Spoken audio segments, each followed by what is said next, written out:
Behold.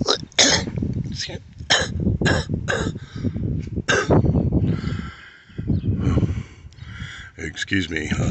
Behold, and you shall witness the miracle of my birth.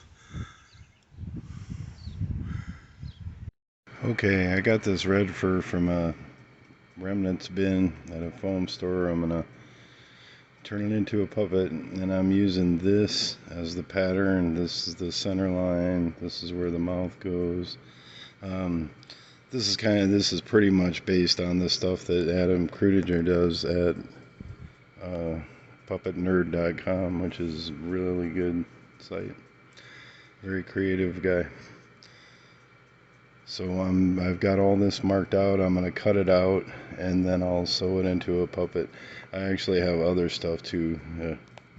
Okay, I'm working on my puppet, and here's kind of what I did. I traced my hand, did it a couple of times in different positions, and got a rough idea of how big of a mouth plate I would need, and then I drew that in kind of a more uniform fashion, and then I cut it out of gasket rubber, and then I also cut out this part. Now this is the mouth plate, and that's what you would talk with, essentially, like this. I'm probably going to split it in half, although I've considered leaving it because it's pretty springy this way. And then this will be what you see in his mouth with other stuff in it. Anyway, this is the fur here. Lighting's not that good. And I've laid out a pattern which I based on how big my arm is, you know, how and this will be where the mouth plate goes. It's hard to wrap your head around this 2D to 3D stuff, but we'll wrap it around, at least around my hand.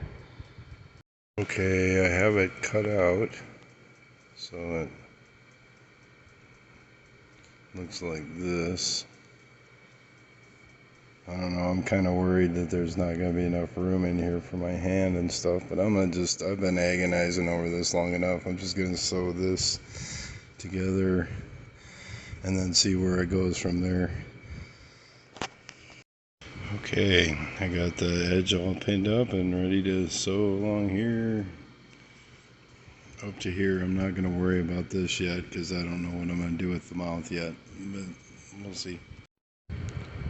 Okay, I can see from this, I got my hand in there, I don't know if you can see that.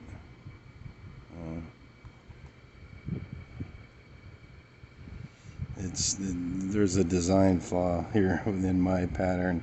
This part here sticks out too far. I'm gonna have to make the mouth smaller. I'll probably make it into a perfect circle, and then it'll fit in there better. My hand will fit.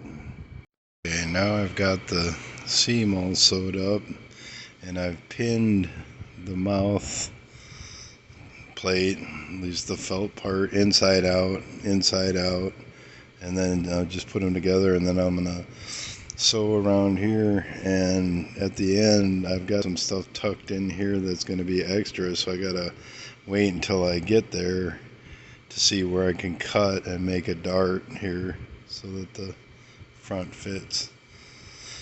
That's what I'm up to.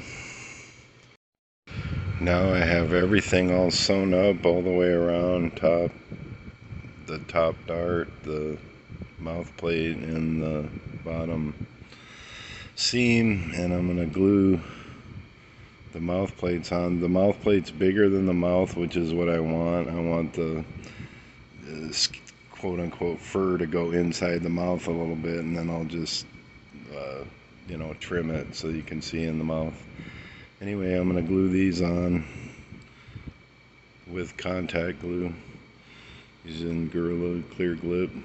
See how that works. Okay, now I've glued the mouth plate into the mouth, and I'm going to let it sit for a little while. I mean, it only should take a few minutes, but I want to make sure that when I turn it back inside out, I don't drag still active glue through it and like stick things together. So I'm going to flip it. The next thing I'm going to do is flip it out the inside out and see how it works. What's up? No eyes or anything, but well, the mouth seems to work fine. So, yay. After I glued the mouth plate in, I glued a couple of glow-in-the-dark ping pong balls, and then I put, they're called, the little pupils are made out of felt bumpers that are designed for furniture. So that's what he looks like. Probably doesn't. Do you have anything to say? He was just bored, keep in mind. I'm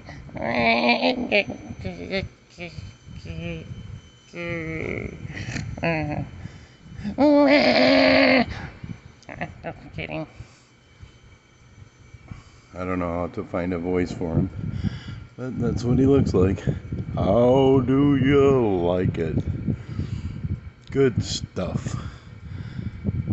Happy birthday.